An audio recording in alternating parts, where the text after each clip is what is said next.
તરફ પાવાગઢ ખાતે પીએમ મોદીના દીર્ઘાયુ માટે મહાઆરતી કરવામાં આવી। પીએમ મોદીના શાસનના 4399 દિવસ પૂર્ણ થતા પ્રાર્થના કરવામાં આવી છે। મહાકાળી માતાજીના ચરણોમાં સારા સ્વાસ્થ્ય માટે પ્રાર્થના કરવામાં આવી। મંત્રી રમેશભાઈ કટારા, પ્રદેશ મહામંત્રી હિતેન્દ્રસિંહ ચૌહાણ જોડાયા। પાવાગઢમાં ભાજપ આગેવાનો અને ભક્તોની વિશેષ ઉપસ્થિતિ જોવા મળી। પીએમ મોદીના 4399 દિવસ પૂર્ણ થતા 4399 વૃક્ષો વાવવાનો સંકલ્પ લેવામાં આવ્યો છે। મંદિર ટ્રસ્ટનો અનોખો નિર્ણય કે 4399 આહુતિ અર્પણ કરવાનો સંકલ્પ લેવામાં આવ્યો છે। મહાવિષ્ણુ યાગમાં 4399 આહુતિ સાથે વિશેષ ધાર્મિક આયોજન।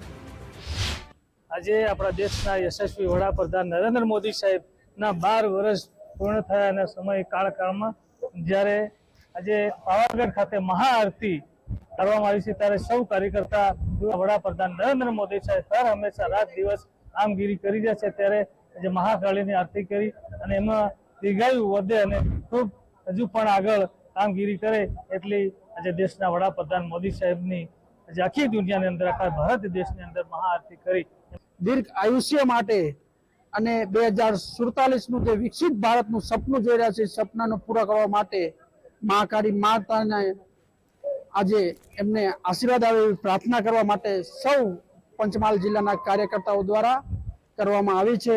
આરતી મહાઆરતી ગુજરાત ભરમાં કરવામાં આવી છે, ત્યારે માતાજી તથા સૌ પવિત્ર સ્થાન ઉપર આજે આરતી થઈ રહી છે, ત્યારે શ્રી નરેન્દ્રભાઈ મોદી સાહેબના દીર્ઘ આયુષ્ય માટે અને સતત દેશની સેવા કરવા માટે જે મહેનત કરી રહ્યા છે, એમાં ભગવાનના એમના આશીર્વાદ મળે તે માટે અમે પ્રાર્થના કરી રહ્યા છીએ।